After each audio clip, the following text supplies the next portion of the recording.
welcome to the weekly roundup of Division 2. We'll be reviewing round 10 and previewing round 11 with Darcy Evans and Tommy Javor. And I'll tell you what, it's been a big week off the field as well, mate. A team has been mathematically incompetent, we will say, and they've cost themselves a couple of games. Fill us in, TJ. So my mate has it. That's Old Ignatians, who should be sitting now. They should be sitting 8-2, but find themselves 6-4. So in 2 games, that being games against Broadview and Foss, they've done something wrong. Points, or it could be playing unregistered play, or not sure yet. And I'd suggest they've gone over the points, and yeah, they've stuffed up, and so they lose the score, which takes them from a dominant position of possibly being, well, they would have been second. They've dropped down the ladder a bit now. So yeah, a bit of backstory there. But let's get on to this week's results now. This is the division where I tipped you 2 huge upsets, and I was so close. I got one of them right. I was so close. And the Haywinning's right. Yes, but one upset we didn't tip. I think we said Broadview would win by 100 points. They won by 94. Shame on us. Yeah, oh, look, massive win there. So I think Broadview, they were sitting 8th after this, and obviously Smosh West Lakes not having a good. They're on their 10th. So, but it was 22-10, 142 to Smosh West Lakes 7-6-48. So a big win to Broadview there. So the Weed would be very happy with that. Look at the goal scorers: Kent with 6, Bamford for 5, Bennett for 2, Smith with 2, and Hobie with 2. Then individuals to 4 other players. Then best players was Evan Bean. Evan Bean. Elfin Bean. How you know his name? Hey, Elfin Bean. Oh, Elfin Bean, fantastic. Bamford, Warner, and Hobie. Hodby. Yep. First, Smosh West Lakes, similar story. Trent Payne, the only multiple goal kicker with 4. Whilst it's a who's who of ex-Port Adelaide players' surnames and the best players: Ginniver, Brown, and Hughes. Some premierships between that lot. Not that they're all related. I think Darcy, that might be Darcy Ginniver, is it? And yes, that is son of. Young fella. Son of. Yes. Now I called it for a big upset, mate, this week, and I said Foss Camden will win. Now they got a game credited to their accounts, so sort of right, but they didn't quite get there in the end. It was Foss Camden 12-11-83, St Peter's the accurate kicking 13-7-85. Franklin kicked 4, Schultz kicked 3, Trenorden kicked 3. Their better players were Calabrese, Roberts, and Lockwood. For Fash Camden, that was my intro, wasn't it? So Segway, Gordon with 3, Smythe with 3. Bergsmuth with 2, and individuals to 5 other players. Best players: Baird, Ruwalt, Cross, Scharenberg, and Bergsmuth. Yes, some familiar names there for Foss Camden. Some very good footballers. Scharenberg, brother of, in playing AFL at the moment for Collingwood. And his other brother is the captain of the under-18s, who awaits WA to beat Vic Metro, and they are the champion. Or Vic Metro, one of the big teams. They are the champions of Australia. Having said that, they've not blown a 6-goal 3/4 time lead, they'd already be champions of Australia, but that's a story for another time. A very good 2-point win there to St Peters. Last week, Darcy, I told you I love Scotch on ice with a slice of lemon, and got into it on Saturday night when I saw this result. Modbury 28-13, 181, a 100-point win over Scotch, 12-9-81. For Exactly 100 points. Yes. Scotch, Bilby kicked 6 and they had 6 singles. He was their best player. It was Skeen and Middleton also getting mentions.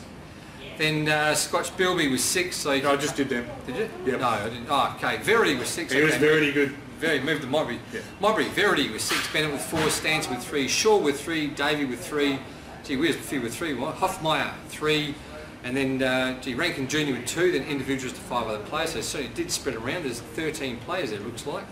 So best players: Barton, Davey, Bennett, Verity, and Taylor. So Verity just scraps in with the 6 goals. Yeah, so I did hear a very facetious remark from another coach, is something about their spending this year. But obviously they've spent a bit of money, but they've got great juniors, and they'll be under the salary cap, because everyone's under the salary cap, because the sample monitors that kind of stuff. So there's no point sooking. Modbury is just too good at the moment. They've got everything set up beautifully. I think again, Ian Steele, coach, be very disappointed with that 100-point loss to Modbury if he wants to be part of the top 5. Yes. So, now, we talked about Old Ignatians, and look, they're still in the 5, and they would have been stinging from losing their points, but they haven't let it bother them, because they've had a good win against Portland. When he wins a good win, it was probably closer than what we thought it might be. Old Ignatians 15 goals, 696. Portland 13-7-85. For Old Ignatians, Ortlet kicked 5. McNeil, the former Gazer boy, kicked 3, along with Shaw kicked 2. Abbott was their best with Boyd and Vagnarelli. For Portland, mate? Yeah, we got Pryor with 3, Taylor with 2, Perry with 2, Shepherd with 2, then individuals to 5 other players. Best players: Moody, Carlo, Perkins, Wheatra, and Laslett. Yeah. Yeah, interesting as well. It was only 5 points of difference late in the last quarter, and that would have had well, former Portland coach Trevor fainting with that sort of stuff. But they managed to kick a late goal, Old Iggy's, and it wasn't very good that one, was it? Sorry, Trev. Just turned up. A bit of pressure. Huge corner. Coming up soon. And do you know what Trevor would be very excited about? He's always excited about everything. The live call this week at North Haven. Yes. It's going to be huge. He'll be on mixlr.com.au, or he'll download the app. The one result, the big upset I did tip, mate, after hearing all this rubbish about Sacred Heart, they're unstoppable, they're going to win the grand final, Lockie Button's the greatest player since sliced bread. I said Gazer will beat them, and they did.